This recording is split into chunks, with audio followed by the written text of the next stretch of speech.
All right, rambling with Ryan. Um, like my set, I got tired of moving the camera around. So for this software is pretty cool, and for I got a green screen for $12. Pretty cool. So here's my new set. It'll change. Okay, so rambling with Ryan. This is based on a conversation with. This is based on a conversation I had with somebody this weekend. I'll call him Ray. Remember that comedian in the '80s?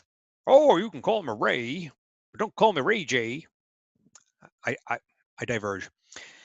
Um, okay, so but it's not a. I'm going to refer to Ray, but Ray is very generic. But it's just that this whole thing is inspired by a conversation I had with a Ray.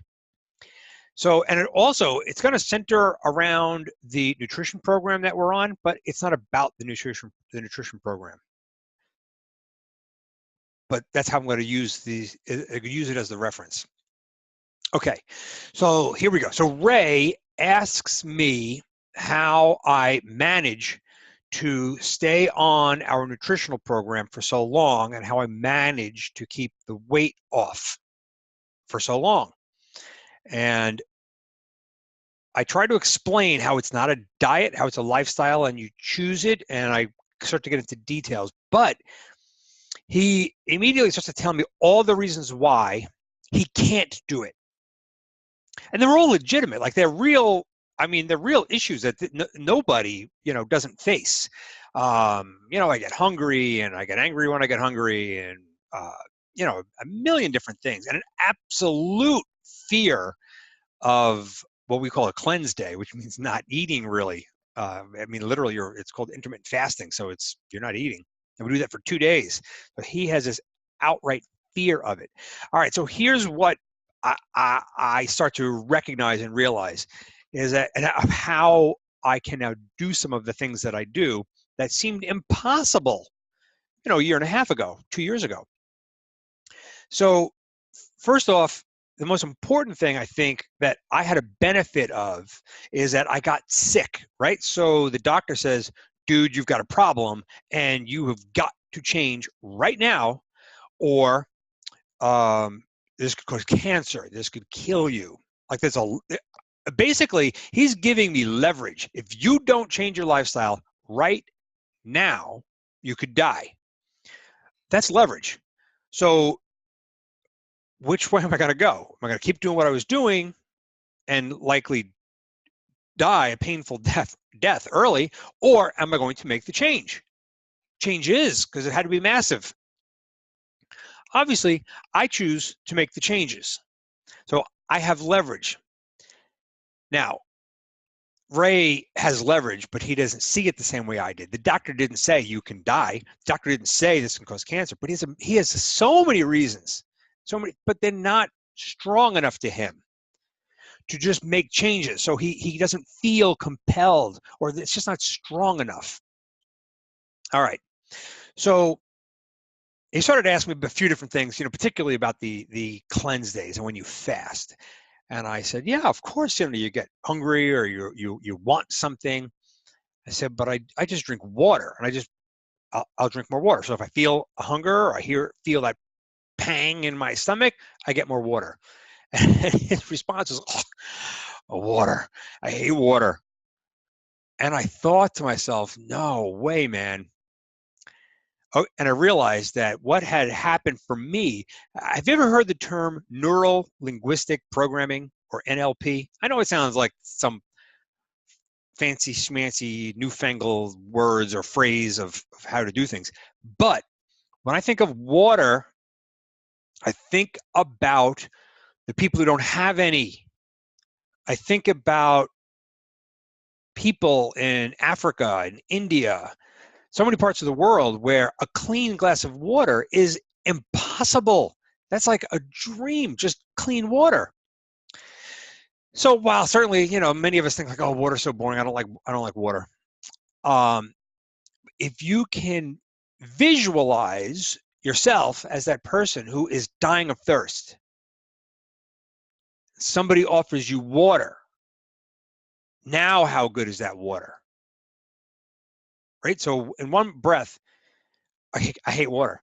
Well, maybe because it's just too damn abundant for you. All of us. Me, when I started to really intake water much more, the reason I get excited about water is because I think about how rare it is for other people. And so when I drink water, I take a sip, it is like Dom Perignon to me. It is the champagne of life. It is the elixir of life, right? Water. We cannot survive without it. So I have changed my perception of water. It's not like, oh, water. It's water. I get to have water. I'm trying to explain to Ray that you change the way you view it. That's what you've got to do. Now, I'll take that a step further, right? So we all know people who have road rage, people who just get so angry on the road. Now, I'm going to, use my wife as an example here. I too, like everybody on this planet, used to get so mad at bad drivers, the ones who'd cut you off, the ones who were too slow, the ones that were too fast, the ones that don't follow the rules. Like, you just get so angry at them. I started to change my perception of them, right? So I'm not going to get angry anymore. I can't. I don't want to be angry, period. So what do? I decide that the reason that these people do that, the reason that they're bad drivers, that they cut me off, that they go too slow, they go too fast, they don't follow the rules, is because it's their job. It's what they do. They were born and put here to do exactly what they're doing.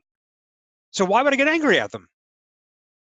Why would I get angry? They have a job to do, and it is to cut people off and to go too fast or go too slow or not follow the rules. That's what they do. They're here. Accept it. So now, when I see it happen, I'm like, hey, good job, man. You cut me off. Excellent. I expect him to. It's his job. It's what he does. Like, hey, guy's going way too slow. It's what they do. It's what he does, right? It's his job. So why I shouldn't be surprised. I shouldn't be angry. And I'm no longer angry when I drive. I may get frustrated, like, especially if I really got to get someplace. But hey, man, nothing to do about it. Leanne, on the other hand, still gets angry and still yells and still gets upset at them. And that started to bother me if I'm the passenger and she's driving and she gets frustrated and voices her opinion about the drivers. It bothers me. So I would say to her, it upsets me when you do that. And she'd say, hey, man, it's what I do. Makes me feel better. So now, 2 times over, I have to change my perception of when this happens. So not only am I not angry at the people who are driving bad, but I have to get not angry at the people who get angry at the people who get them angry. So I have to change that perception too. Now, so when Leanne barks at somebody, in my head, and I'm not good at this yet, in my head, I say, oh, she's telling me how much she loves me. I'm not making that up. Every time she yells at them, I have to change what I perceive that she is telling me how much she loves me. Neuro linguistic programming. So I have to change how I respond. It's a choice I make. Now, it's not easy, and I have to make this work, but damn, I'm going to. So that my life is easier. All right, so this conversation with Ray continues on. And it was actually, a wonderful evening with Ray. And his issues reminded me of so many people that I know or that I've been introduced to, because we share our nutritional program with so many people. And it really is such an interesting lifestyle that you have to choose and make it work. Or I should say, in reality, it's not this lifestyle that you have to make work. It's making it work in your lifestyle. And it can be done. One of the things that came up for me is, so along the way, I said, I wonder what the life expectancy for somebody born in my year and weighs what I weigh. And it was 68 years old. And I almost choked. I was like, that can't be. That's too soon. I'm not that far from that. I was so upset. Like, oh my God, I have to change that. So now, of course, as it turns out, like if you really do research, that 68 years old was off probably by quite a few years. But of course, it depended on your weight and your health and so many other factors. Point being, though, is that I thought if I only have 15 more years, 13 more years of life, and I started to picture 68-year-old me, well, which 68-year-old me do I want to be? Do I want to be the 68-year-old who looks like he's 48, who gets up and does things and moves along and acts like he's 48 or 38? Or do I want to be the 68-year-old who's like he's 88 and is struggling and is uncomfortable and sick? Which 68-year-old do I want to be? Because it's coming up. It's not that far away. So I was trying to tell Ray, who do you want to be in 10 years? Who do you want to be in 30 years? Trying to create leverage. Picture yourself at your daughter's college graduation or her wedding. Who do you want to be? Do you want to be sick? Do you want to be in a wheelchair? Do you want diabetes to take control of you? Or do you want to be the healthy Ray, who in 30 years is up and about doing things and is dancing the night away at his daughter's wedding? Which one? Which one? So I hope I didn't go too long. NLP, Neuro Linguistic Programming. And it was so foreign to me when I started to hear about it from Tony Robbins, who's a master, by the way, just a master. Can change your life.